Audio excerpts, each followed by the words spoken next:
খাগড়াছড়িতে ভূমি ও গৃহহীন বরেন্দ্র লাল ত্রিপুরাকে প্রতিশ্রুতির বাড়ি হস্তান্তর করেছে সেনাবাহিনী। বৃহস্পতিবার দুপুরে খাগড়াছড়ি সদরের বেলতলি পাড়ায় গিয়ে বাড়ি হস্তান্তর করেন খাগড়াছড়ি জোনের অধিনায়ক লেফটেন্যান্ট কর্নেল খাদেমুল ইসলাম। আগে দুর্বিষহ জীবনের মধ্য দিয়ে দিন পার করতেন খাগড়াছড়ি সদরের পেরাছড়ার বেলতলি গ্রামের বাসিন্দা ৭৩ বছর বয়সী বরেন্দ্রলাল ত্রিপুরা ও ৭০ বছর বয়সী প্রভাতী বালা ত্রিপুরা দম্পতি। বাঁশ ও পলিথিনের তৈরি ছোট্ট একটি ছুপড়ি ঘর ছিল তাদের মাথা গোঁজার একমাত্র অবলম্বন। তাদের দুরবস্থার খবর পেতেই সাহায্যে এগিয়ে আসে স্থানীয় সেনাবাহিনী। নিজেদের খরচে পোক্ত বাড়ি তৈরি করেছে সেনাবাহিনী। বৃদ্ধ দম্পতির রান্নাঘর, শৌচাগার সহ প্রয়োজনীয় সকল সুবিধার দিকে লক্ষ্য রেখেছে কর্মরত সেনা সদস্যরা। এমনকি জমি সংক্রান্ত কোনো জটিলতাও যেন না হয় তা নিশ্চিত করতে কাগজপত্রের ঝামেলাও মিটিয়েছে তারা। এতে তাদের সময় লেগেছে ১ সপ্তাহ।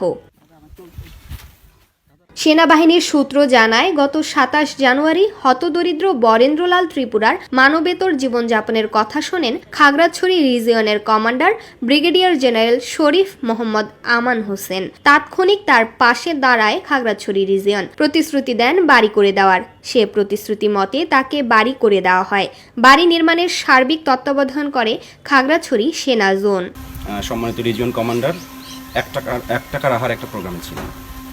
সেখানে স্থানীয় সাংবাদিকগণ ওনাকে জানান যে একটি দরিদ্র ত্রিপুরা পরিবার গৃহহীন অবস্থায় দিনরাত জীবনযাপন করছে।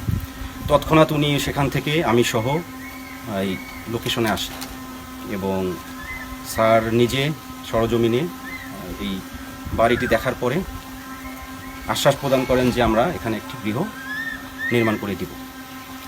তো এটার আমরা পরের দিনই কাজ শুরু করি, কিন্তু ১ সপ্তাহ আমাদের সময় লেগেছে এই জমির মালিকানা ওনাদের নামে করে দিতে, কারণ এই জমিটার মালিক ওনারা ছিলেন না।